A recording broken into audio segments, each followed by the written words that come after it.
Hello guys, welcome to a new video. And market is kind of going in a little bit of correction mode, and this is a good time I thought to shoot this video about how you can hedge your portfolio if you have a good amount of gain in a particular stock, right? So that's what we are going to discuss.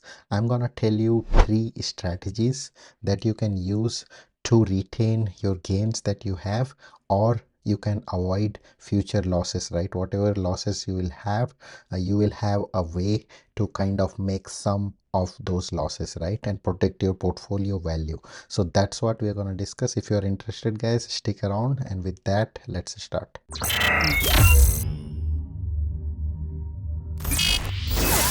Welcome back, guys. So this video, as I said, it's gonna be all about hedging, and I'm gonna explain you all the three strategies in showing how you can actually do that in Robinhood. However, before that, I just wanted to discuss why it is so important, right, to hedge your portfolio. If you have a big portfolio size and suddenly market turns around, you are gonna be really missing out, or you may have a lot of realized losses in your stocks, right? So that's why it's very important to always have a hedge in your portfolio. So in if you can see, like last I'm recording this on a weekday.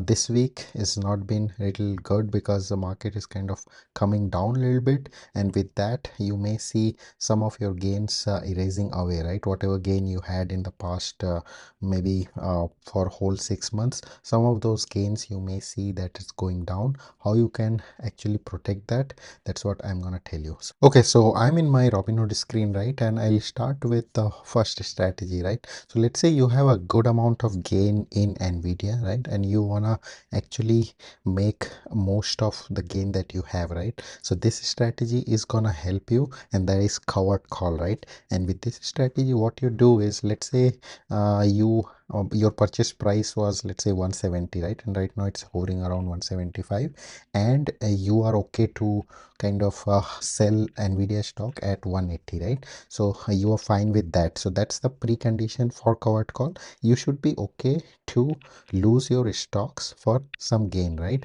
So that's when the covered call strategy comes in.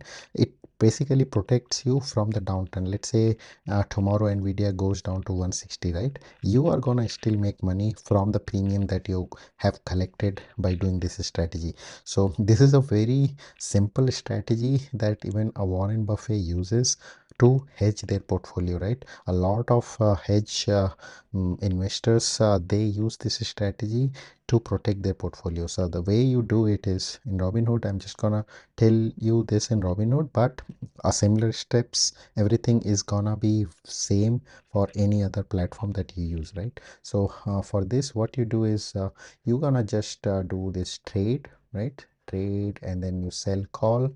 You select your expiry date. Let's say you think that Nvidia may have a chance to be either a sideways moment, or it could be a little bearish for a month or so, right? So you select 30-day out, and then you choose your strike price, right?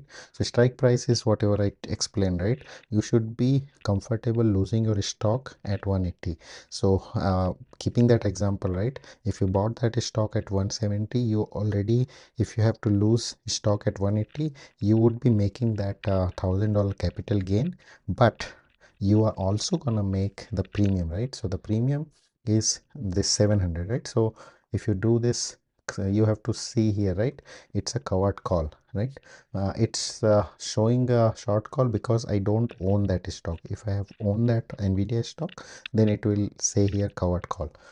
Nonetheless, your premium is gonna be exactly same whatever is showing, right? So 700. So basically if Nvidia does not go to 180, right, by the expiration date, which is September 19th, you're gonna make that $1,000, plus you also gonna make this $700, right? So in total you are gonna be in profitable position by $1,700, right? That is the worst case for covered call. Let's say Nvidia doesn't touch 180, right? In that case, your collateral, which is your 100 shares of stock, that's gonna be released, and you are going to make that $700 anyway, right? And that's gonna further help you reduce the average cost basis that you had in Nvidia. So that's why a lot of big hedge investors use this to keep averaging down for your investment, right? So if you keep doing this week over week, month over month, your average cost is gonna keep reducing, right? So you're basically protecting yourself from a further downturn. So because you made $700, now your new cost basis in Nvidia would be somewhere close to 160, right? So even if Nvidia drops to 170, you know that you are up based on your average cost basis, because you have gained a lot of that price using the premium. So that's a simple strategy to hedge. A lot of people uses that, and this is very simple to execute, like I explained. And you should always have this, at least if you are up a lot in a position, you should always use covered call to make extra income and reduce your average cost basis. So do utilize that one, guys.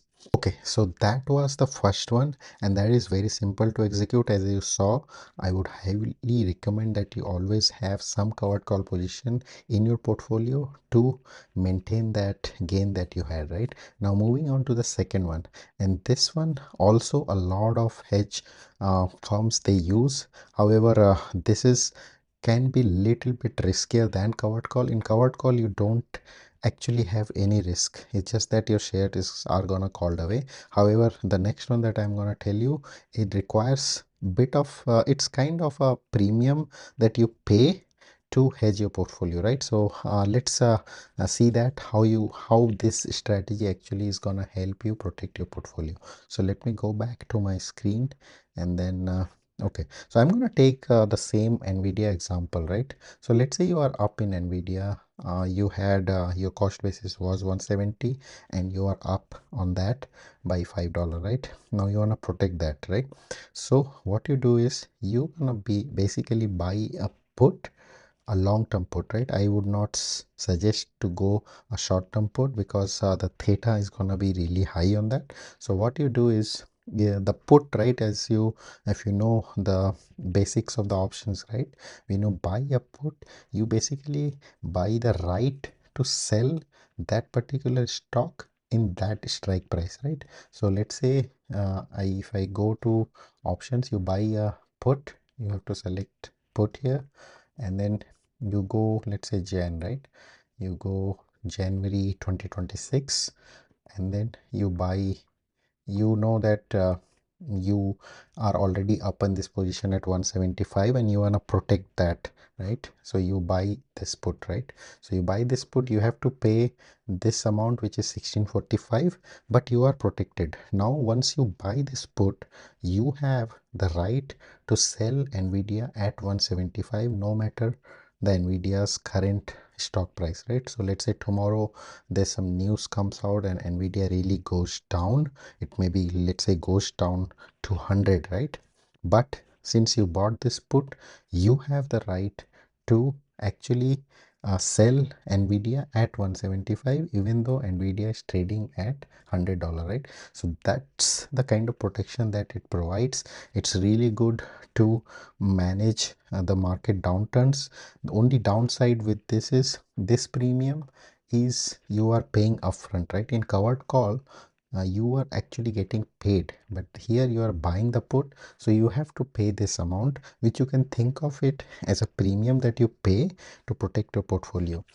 And you don't have to wait till the expiry as well, right? Let's say Nvidia goes down tomorrow a lot, but you think that it's gonna be back up again, you can actually go ahead and sell this for whatever profit you had made till that point, and then later, if you think that Nvidia is back up, you can always buy another put to hedge your portfolio, right? So you are not logged in to when you can actually exercise this your right to sell.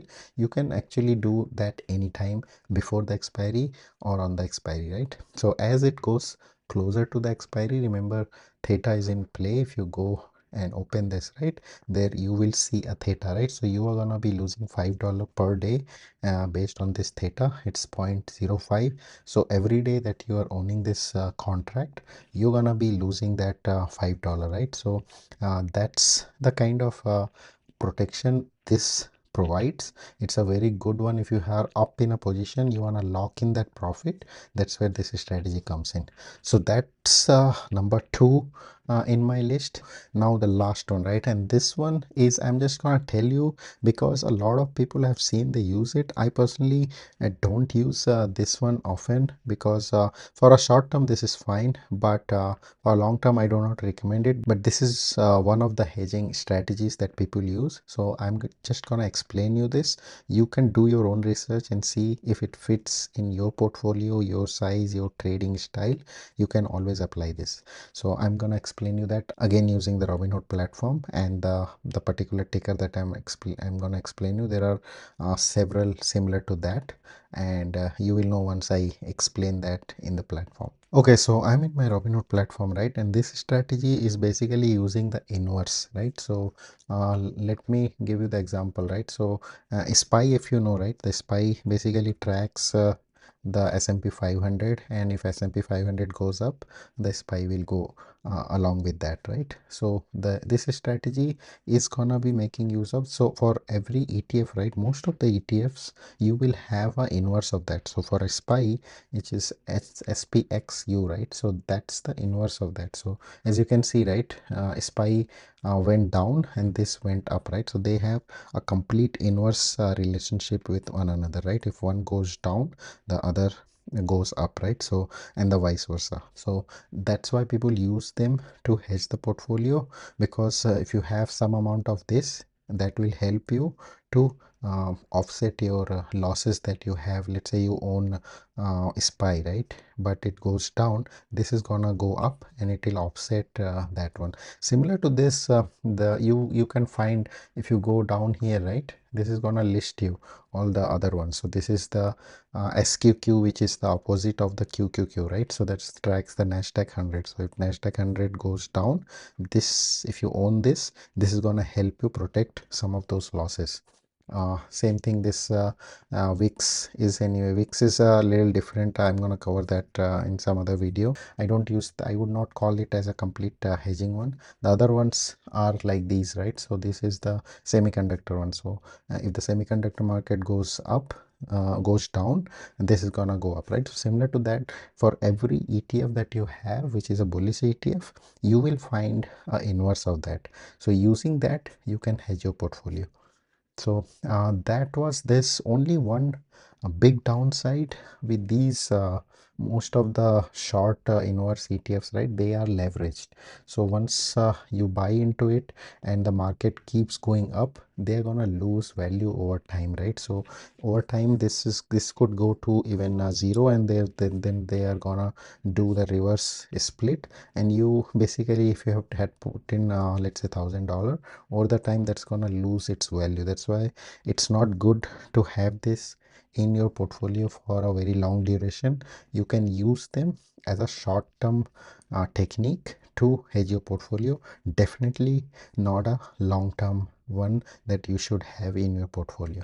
And the other two one that I explained, those are fine, that can be done. Covered call, definitely complete safe, you can use that. Second one also is fine, because market doesn't always go up. There'll be times when it comes down, you can always close that position, book your profit, move on to wait for the another bull run, and then buy it again. This one is gonna basically lose money every day if the market goes up, right? Very good for a very bearish market, but a bullish market, this is not a good one to have in the portfolio for a long duration. Okay guys, so that was it. Those are the strategies you should have always in your portfolio to make sure that your portfolio is protected from the downturn. And if you have any questions, anything around this video or anything related to options, definitely put your questions down in the comment below. I will reply to all of them. With that, I'm closing this one. I'll talk to you in my next video. Till then, happy investing. Bye bye.